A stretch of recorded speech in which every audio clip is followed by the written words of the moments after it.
마지막으로 박교안 최고위원의 발언입니다. 네, 오늘 4월 13일 39년 전 내란 주범 전두환이 영구 집권을 꿈꾸며 이른바 호헌을 선언했던 날입니다.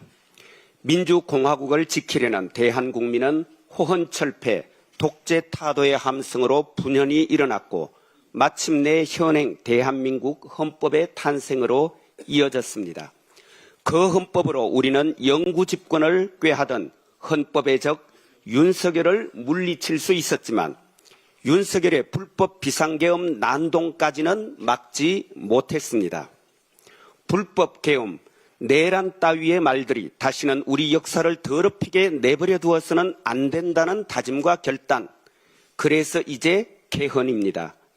이재명 대통령은 정부 출범과 더불어 개헌을 국정과제 1호로 제시한 바 있습니다.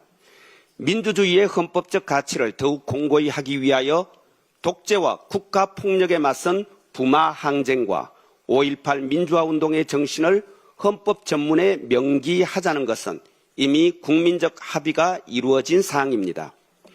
위헌 위법한 계엄은 아예 꿈조차 꾸지 못하도록 계엄 선포 요건을 강화하고 계엄에 대한 국회의 통제권을 확대하자는 데도 이견이 있을 수 없습니다.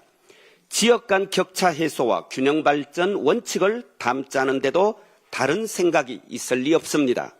그러므로 개헌을 반대하는 것은 여전히 계엄의 미련을 버리지 못하는 내란 본성의 발로일 뿐입니다. 말로는 민주주의를 말하지만 아직도 독재와 국가폭력의 향수에 취해 있음을 반증할 따름입니다. 지금이야말로 적기입니다. 지방선거에 개헌 국민투표 같이 하면 됩니다. 그런데 국민의힘, 취지는 동의하지만 시기가 문제라고요? 지방선거 끝나면 전국선거 치른 지 얼마 된다고 또 국민투표 하냐고 할 것 아닙니까? 내년 가면 총선이 얼마 남지 않았는데 총선용 개헌이라며 반대할 것 아닙니까?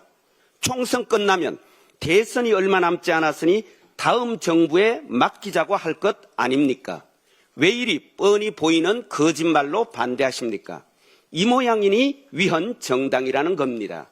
거듭 말하지만 개헌 반대는 계엄 옹호이며 내란 동조입니다. 털끝만한 양심이라도 있다면 국민의힘 빨리 개헌당론 채택하기 바랍니다. 이재명 대통령께서 유대인 학살이나 전시 살해나 다를 바 없다시며 이스라엘의 학살 행위에 대해 경고하셨습니다. 세계 지도자다운 그리고 세계 시민 누구나 공감할 수 있는 지극히 정당한 말씀입니다. 대통령 말씀대로 내가 아프면 타인도 그만큼 아픕니다. 과거의 고통이 현재의 잔혹한 행위를 정당화할 수 없습니다.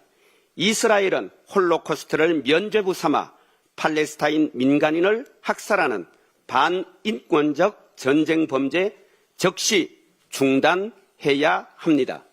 그런데 이 와중에 친일 매국 DNA 국민의힘 이스라엘 전쟁 범죄는 거들고 대통령을 비난하기에 바쁩니다. 특히 나경원 의원, 국제적 망신이라고요? 이스라엘 정부와 국민 그리고 우리 국민 앞에 대통령이 즉시 사과해야 한다고요? 이 무슨 정신 나간 소리입니까? 레오 14세의 교황성하를 비롯해서 이스라엘 비판에 앞장서고 있는 스페인 총리, 몰타, 아이슬란드, 아일랜드, 폴란드 국가수반, 아프리카 대륙 55개국이 모두 가입한 아프리카 연합을 비롯해서 남미 아프리카 국가 지도자들, 심지어 이스라엘의 전통적 우방이었던 영국, 이탈리아, 프랑스까지도 이스라엘을 비판하고 있는데 이래도 국제적 망신입니까? 이분들도 모두 사과해야 합니까? 일제 식민 통치 찬양하고 제국주의 찬미하고 전쟁 범죄 옹호하는 국민의힘, 국익엔 관심 없이 대통령 비난에만 열 올리는 국민의힘이야말로 국제 망신인 것 정말 모릅니까? 이러니 위헌 정당이라는 겁니다.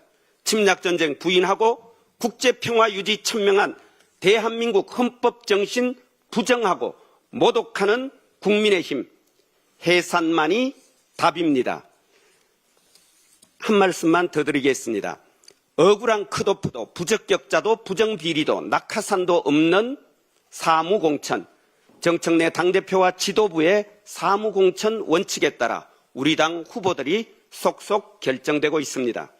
국힘의 무지, 무능, 무자격, 무례, 무도한 공천에 대비되는 대목입니다. 그럼에도 불구하고 어느 공천에서든 탈락자는 나오기 마련입니다. 억울하게 컷오프되고도 당을 위해서 더 컷 유세단을 이끌었던 정청래의 사례를 기억해 주시기 바랍니다. 선당 후사의 정신을 견지해 주시기 바랍니다. 사소하고 알량한 사익을 위해 당의 공천 과정에 대한 국민적 신뢰를 훼손한다면 당원으로부터 지지자들로부터 그리고 궁극적으로는 국민들로부터 버림받을 수밖에 없다는 점 유념해 주시고 함께 더불어 하나된 목소리로 우리 다 같이 이재명 정부의 성공을 뒷받침하기 위해 위대한 대한국민의 행복한 삶을 위해 힘을 모아 주실 것을 거듭 부탁드립니다. 고맙습니다. 이상 발언을 모두 마쳤습니다. 대표께서 회의를 폐회하시겠습니다. 네. 박기환 최고위원의 피토하는 저 사자후를 들으면서 영남 지역에서 전략적 배려에 의한 지명직 최고위원을 잘했다라는 생각이 좀 들었습니다. 예.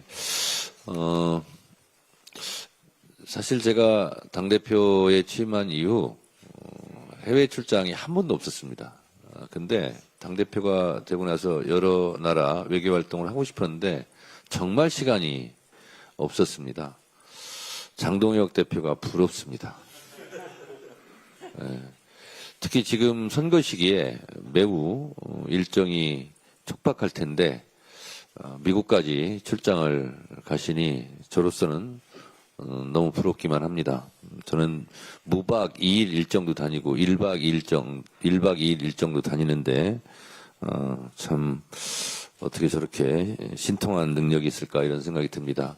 그래서 그런지 국민의힘에 대해서 지금까지 뭐 국민의 짐이다 이런 얘기는 많이 나온 바 있습니다만 국민의힘 내부에서 후보의 짐이다 이런 얘기까지 나오고 있습니다. 국민의힘 내부 사정에 대해서 제가 왈가왈부할 필요는 없습니다. 다만 미국에 가신 만큼 이재명 대통령의 세계 평화와 인간 존엄이라는 인류 보편의 가치에 어긋나지 않는 그런 언행을 해주실 것을 정중하게 부탁드립니다. 회의를 마치겠습니다.